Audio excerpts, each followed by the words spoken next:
चाहूंगा विष्णु शंकर जैन भी हमारे साथ इस वक्त सीनियर एडवोकेट हमारे साथ जुड़ चुके हैं। विष्णु शंकर जैन जी, इस मामले में सवाल कई सारे उठ रहे हैं एसआईटी की जांच पर भी कि एसआईटी की जांच पर विपक्ष को भरोसा नहीं है, लीपापोती हो रही है। हालांकि कई साधु संत भी कह रहे हैं कि इससे कुछ नहीं होगा। ये जो सबसे बड़ा प्रश्न चिन्ह खड़ा हुआ है कि क्या इसमें बड़ी मछलियां बच जाएंगी, सिर्फ ये जो 8 हैं यही नपेंगे, बस इतना ही होगा, फुल स्टॉप लग गया क्या?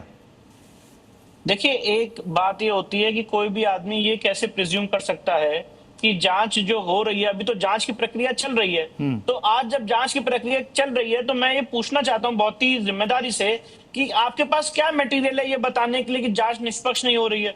आपके पास क्या मटेरियल, क्योंकि अभी प्रोग्रेस हो रही है। मतलब इट्स लाइक अगर मैं अपनी बात को उदाहरण के तौर पर समझाऊं कि अभी इंटरव्यू हो रहा है और हम ये प्रिज्यूम कर लें कि इस इंटरव्यू में जो भी व्यक्ति जाएगा तो यहाँ पे लड़ाई हो जाएगी, तो ये तो प्रिजम्पशन की बात है ना। पहले पूरी जांच तो कंप्लीट होने दीजिए। और मैं आपको बताना चाहता हूं कि अगर जांच में लीपापोती होती है तो कानून उसके लिए भी, उसके पास कानून में रेमेडीज है।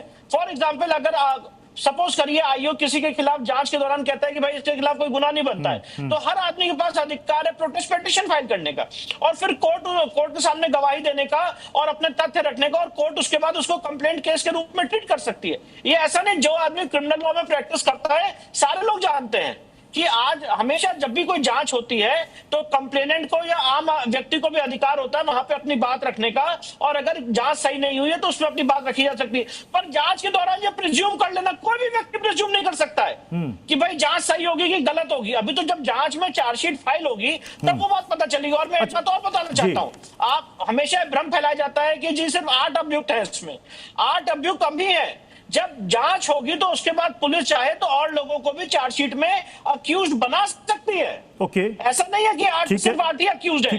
तो क्या आगे चलते ये जो डिमांड हो रही है कि एसआईटी की रिपोर्ट को पब्लिक डोमेन में लाने में क्या हर्ज है? क्या इसमें कोई कानूनी अड़चन है? नहीं, कोई कानूनी अड़चन नहीं है। वो एसआईटी की रिपोर्ट आ सकती है पब्लिक डोमेन में, पर बात यह है कि हर चीज पब्लिक डोमेन, अब आप ये कहिए कि सुप्रीम कोर्ट में जो प्रोसीडिंग्स चल रही है वो भी पब्लिक डोमेन में लाइए। तो बहुत सी चीजें होती हैं to make transparency and to keep secrecy, उसको सील कवर में रिपोर्ट दाखिल की जाती है। पर इस समय मैं आपको बताना चाहता हूं जो जांच चल रही है वो एसआईटी की रिपोर्ट के आधार पर नहीं चल रही है। जो राम मंदिर के तीर्थ क्षेत्र के सदस्य हैं उनकी जो एफआईआर है, उस एफआईआर जिसे एफआईआर नंबर 90 है, एफआईआर नंबर 90 ऑफ 2026 जो राम जन्मभूमि थाने में दर्ज हुई है, उस आधार पर समय जांच चल रही है, उस आधार पर पूछताछ हो रही है। इसका एसआईटी की रिपोर्ट से कोई कोरिलेशन नहीं है।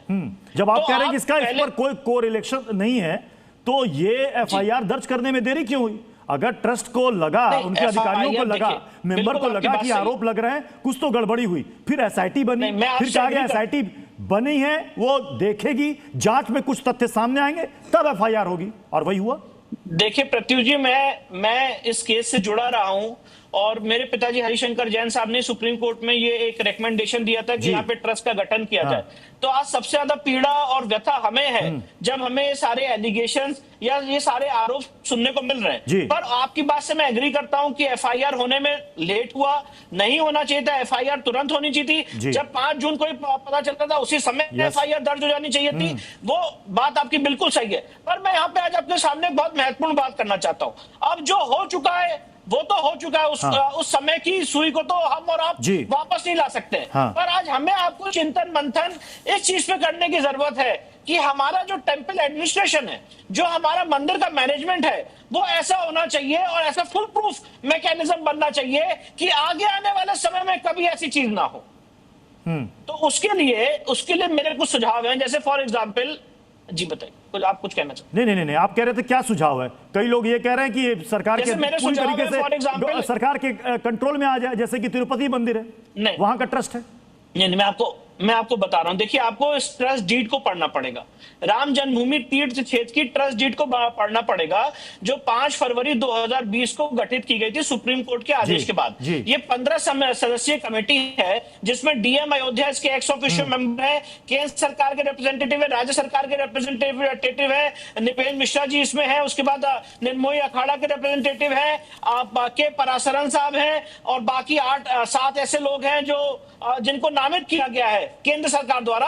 और वो 8 लोग मिलकर 2 और लोगों को चुनेंगे। ये इसका पूरा स्ट्रक्चर है और ये बताया गया था कि ये ट्रस्ट कभी डिसॉल्व नहीं हो सकता है, कभी भंग नहीं हो सकता है, और जितनी भी इसमें ऑफरिंग्स आएंगी या जो भी डोनेशंस आएंगे, ट्रस्ट का दायित्व है उसको मैनेज करने का। अब मेरा सुझाव आपके सामने ये है, जिससे हम इसमें आगे बढ़ सके, कि यहाँ पे चप्पे चप्पे पे पहली बात सीसीटीवी कैमरा लगाए जाए, उस सीसीटीवी कैमरास की 1 साल तक उसकी रिकॉर्डिंग रखी जाए, जो डोनेशन बॉक्स है वो एक डेडिकेटेड एरिया में ही रखे जाए, जहां पे डोनेशन बॉक्स और उसके ऊपर सीसीटीवी कैमरा हो, जिसकी निगरानी हो सके।